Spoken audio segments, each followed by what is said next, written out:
അസ്സലാമു അലൈക്കും വറഹ്മത്തുള്ളാഹി വബറകാതുഹു. നമ്മളെ കൂട്ടത്തിൽ ചില ആൾക്കാരുണ്ട്, പണം ഉണ്ടായിട്ടും കടം വരുത്തി വെക്കുന്നവര്. അല്ലാതെ പണം ഇല്ല എങ്കിൽ പോലും വീണ്ടും വീണ്ടും കടം വാങ്ങിക്കുന്നവര് ഇല്ലേ? ഈ പണം ഉണ്ടായിട്ടും കടം വരുത്തി വെക്കുന്നവര് എന്ന് പറഞ്ഞാൽ അമിതമായി പണം ചിലവാക്കുന്നവര്, ധൂർത്തടി എന്ന് പറയും. ഈ ധൂർത്തടിക്കുകയാണ് എങ്കിൽ അല്ലാഹു സുബ്ഹാനഹു തആല അവനെ വളരെ പെട്ടെന്ന് തന്നെ താഴ്ത്തി ഇടുമെന്നാണ് പറഞ്ഞിട്ടുള്ളത്. അതുപോലെ തന്നെയാണ് പിശുക്ക് കാണിക്കുന്നവരെയും. ഈ പിശുക്ക് കാണിച്ചാൽ തന്നെ നമ്മൾ ആർക്ക് വേണ്ടി പിടിച്ചു വെക്കുകയാണ്? നമ്മൾ കുറച്ച് സദക്ക കൊടുക്കുക. നമ്മുടെ കയ്യിൽ ഉള്ളതിൽ മുക്കാൽ ഭാഗവും അല്ലെങ്കിൽ പാതിയെങ്കിലും നമ്മൾ സദക്കയായും ഒന്നുമില്ലാത്ത ജനങ്ങൾക്ക്, എത്തിയ മക്കൾക്ക് നമ്മൾ കൊടുക്കുക.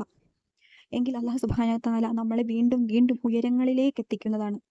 ആരും പിശുക്ക് കാണിക്കാൻ പാടില്ല. ഇങ്ങനെയൊക്കെ കാണിച്ചത് കൊണ്ടും ഇങ്ങനെ ആർഭാടമായി ധൂർത്തടിച്ചത് കൊണ്ടും ഒന്നും ഒരു കാര്യവും ഉണ്ടാകാൻ പോകുന്നില്ല. അതുപോലെ തന്നെ വേറൊരു കൂട്ടത്തിൽപ്പെട്ട ആൾക്കാരാണ്, കയ്യിൽ ഒരു പൈസയും ഇല്ല എങ്കിൽ പോലും പലിശ വാങ്ങിച്ച് ആൾക്കാരുടെ മുന്നിൽ ഞാൻ വലിയ എന്തോ ആണ്, സംഭവമാണ് എന്നും പറഞ്ഞ് നടിക്കുന്നവര്.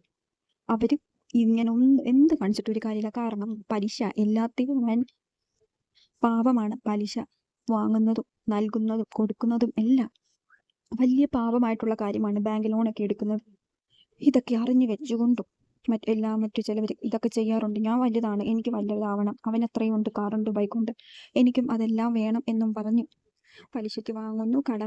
കടം വാങ്ങി ആൾക്കാർ വീട്ടിൽ തിരക്കി വരുമ്പോഴാണ് നാട്ടുകാർ അറിയുന്നത് ഇവൻ ഇത്ര ലക്ഷം രൂപയുടെ കടമുണ്ട് എന്നുള്ളത്, അല്ലേ? അതുകൊണ്ട് തന്നെ അങ്ങനെയൊന്നും ആരും ചെയ്യാതിരിക്കുക. നമ്മളിൽ ഉള്ളത് നമ്മൾ തൃപ്തിപ്പെടുക. ഇനി അല്ലാഹു സുബ്ഹാനഹു തആല കനിഞ്ഞ് നമുക്ക് കൂടുതലായിട്ട് തന്നിട്ടുണ്ട് എങ്കിൽ മറ്റുള്ളവരിലേക്ക് കൊടുക്കുക, അമിതമായി ഉപയോഗിക്കാതിരിക്കുക. ഇൻഷാ അല്ലാഹ് നമ്മുടെ ജീവിതത്തിൽ നമുക്ക് ഹൈറും ബർക്കത്തും ഉണ്ടാകണമെങ്കിൽ ഞാൻ ഈ പറയുന്ന ഈ കുറച്ച് കാര്യങ്ങൾ നിങ്ങൾ ശ്രദ്ധിക്കുകയാണ് എങ്കിൽ അല്ലാഹു സുബ്ഹാനഹു തആല നമ്മുടെ ജീവിതത്തിൽ ഹൈറും ബർക്കത്തും ഉണ്ടാകും, തരും. ഇൻഷാ അല്ലാഹ് തീർച്ചയാണ്.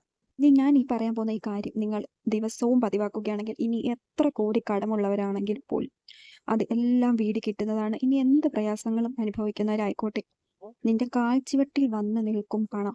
ഏതെങ്കിലും ഒരു വഴിയിലൂടെ, ഏതെങ്കിലും ഒരു മാർഗത്തിലൂടെ അല്ലാഹു സുബ്ഹാനഹു തആല നമുക്ക് എത്തിക്കും. നമ്മുടെ ഭക്ഷണത്തിനായാലും നമുക്ക് എന്ത് ആവശ്യമുണ്ടോ അതെല്ലാം അല്ലാഹു സുബ്ഹാനഹു തആല നമ്മളിലേക്ക് എത്തിക്കും. ഏതെങ്കിലുമൊക്കെ ഒരു വഴിയിലൂടെ, നമ്മൾ പോലും അറിയാത്ത ഒരു മാർഗം അല്ലാഹു സുബ്ഹാനഹു തആല നമ്മുടെ മുന്നിലേക്ക് കൊണ്ടുതരും.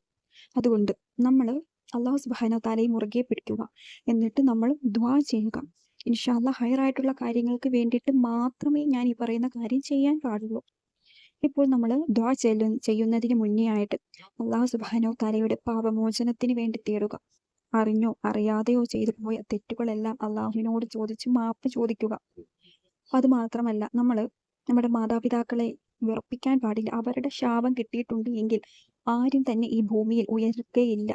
അല്ല, മാതാപിതാക്കൾ മോശമാണ്, അവരാണ് മോശക്കാരി എങ്കിൽ പ്രശ്നമില്ല. അല്ലാതെ അവരെ കണ്ണുനീര് കുടിപ്പിച്ച്, അവരെ സാധുക്കളായിട്ടുള്ളവരെ കണ്ണുനീര് കുടിപ്പിച്ചിട്ട് നീ ഉയരാൻ ശ്രമിക്കുകയാണ് എങ്കിൽ ഒരിക്കലും നീ ഉയരുകയില്ല. അള്ളാഹു ഉയർത്തുക തന്നെയും. നമ്മൾ പ്രതീക്ഷിക്കാത്ത ഒരു സമയത്ത് അള്ളാഹു നമ്മളെ താഴ്ത്തും. പിന്നീട് ഒരിക്കലും നമ്മുടെ ജീവിതത്തിൽ നമുക്ക് മുന്നേറാൻ സാധിക്കുകയില്ല നമ്മുടെ മാതാപിതാക്കളുടെ പൊരുത്തം കിട്ടാതെ. നമുക്ക് എല്ലാവർക്കും അറിയുന്നതാണ്, നമ്മുടെ ഉമ്മമാര് അല്ലെങ്കിൽ ബാപ്പമാര് ഒരിക്കലും മക്കളെ പൊരുത്തക്കേടിലേക്ക്, അവരുടെ പൊരുത്തമില്ലായ്മയിലേക്ക് അവർ വിടുകയില്ല. കാരണം നമുക്ക് എല്ലാവരും ഇപ്പം ന്യൂസുകളിലൊക്കെ കണ്ടുകൊണ്ടിരിക്കുന്ന ഒരു പ്രധാന വാർത്തയാണ് തിരുവനന്തപുരത്ത് നടന്ന ഒരു സംഭവം, അല്ലേ? അവിടെ സ്വന്തം ഉമ്മയെ അവൻ പരിക്കേൽപ്പിച്ചു നല്ല ഗുരുതരമായി അവൻ കൊല്ലാൻ ശ്രമിച്ചു. എന്നിട്ടും അവന്റെ ഉമ്മ ബോധം വന്നപ്പോൾ പറഞ്ഞത് ഞാൻ കട്ടിലിൽ നിന്ന് വീണതാണ് എന്ന്. അല്ല, മോന്റെ പേര് അവര് പറഞ്ഞിട്ടില്ല. കാരണം സ്വന്തം മക്കളെ എല്ലാത്തിനും മുന്നിൽ ഉയർത്താനാണ് ശ്രമിക്കുന്നത്, ആരുടെ മുന്നിൽ താഴ്ത്തിക്കെട്ടാൻ ശ്രമിക്കുകയില്ല ഒരു മാതാപിതാക്കൾ. അതുകൊണ്ട് അവരെ നമ്മൾ ചേർത്ത് പിടിക്കുക. നമുക്ക് ജന്മം നൽകിയവരാണ് അവര്. അതുകൊണ്ട് നമ്മൾ അവരെ ചേർത്ത് പിടിക്കുക. ഇൻഷാ അല്ലാഹ്. എങ്കിൽ നമ്മൾ വളരെ പെട്ടെന്ന് തന്നെ ഉയരങ്ങളിലേക്ക് എത്തുന്നതാണ്. അല്ലാഹു സുബ്ഹാനഹു തആല നമ്മളെ ഉയർത്തും, നമ്മുടെ മാതാപിതാക്കളുടെ ബർക്കത്തും ദുആ കൊണ്ട്. അപ്പോൾ ഇന്നത്തെ വീഡിയോ ഞാൻ പറയാൻ ഉദ്ദേശിക്കുന്നത് എന്താണെന്ന് വെച്ചാൽ, നമുക്ക് ഇനി എത്ര കടങ്ങൾ ഉള്ളവരായിക്കോട്ടെ, ഇനി എന്ത് പ്രയാസങ്ങൾ അനുഭവിക്കുന്നവരായിക്കോട്ടെ, ഞാൻ ഈ പറയുന്ന ഈ കാര്യം ചെയ്യുകയാണെങ്കിൽ ഇൻഷാ അല്ലാഹ് നിങ്ങളുടെ ജീവിതത്തിൽ ഉയർച്ച ഉണ്ടാകും. എല്ലാ ദിവസവും രാത്രി വാഖിഅ സൂറത്ത് ഓതുക. മഗ്‌രിബ് നമസ്കാരത്തിന് ശേഷം വാഖിഅ സൂറത്ത് ഓതുക. അതിനുശേഷം സുബ്ഹാനല്ലാഹി വബിഹംദിഹി സുബ്ഹാനല്ലാഹി അലീം വബിഹംദിഹി അസ്തഗ്ഫിറുല്ലാഹ് എന്ന ഈ ദിക്ർ നിങ്ങൾ പതിവാക്കിക്കോളൂ. നിങ്ങളെ കൊണ്ട് കഴിയുന്നത് ഒരു എത്ര തവണയാണോ അത്രയും നിങ്ങൾ ചൊല്ലിക്കോളൂ. ഇൻഷാ അല്ലാഹ് ഉറപ്പായിട്ടും നിങ്ങൾ ഉയരങ്ങളിലെത്തും. നിങ്ങളുടെ മാതാപിതാക്കളുടെ പൊരുത്തമുണ്ട് എങ്കിലും ഈ ഒരു ദിക്റിന്റെ ബർക്കത്ത് കൊണ്ടും നിങ്ങൾ ഉയരങ്ങളിലേക്ക് എത്തും. അതുമാത്രമല്ല, നമ്മൾ പ്രയത്നിക്കണം, കഠിനാധ്വാനം ചെയ്യാൻ തയ്യാറാവുകയും വേണം, ദുആ വേണം, നമ്മുടെ മാതാപിതാക്കളുടെ പൊരുത്തം വേണം.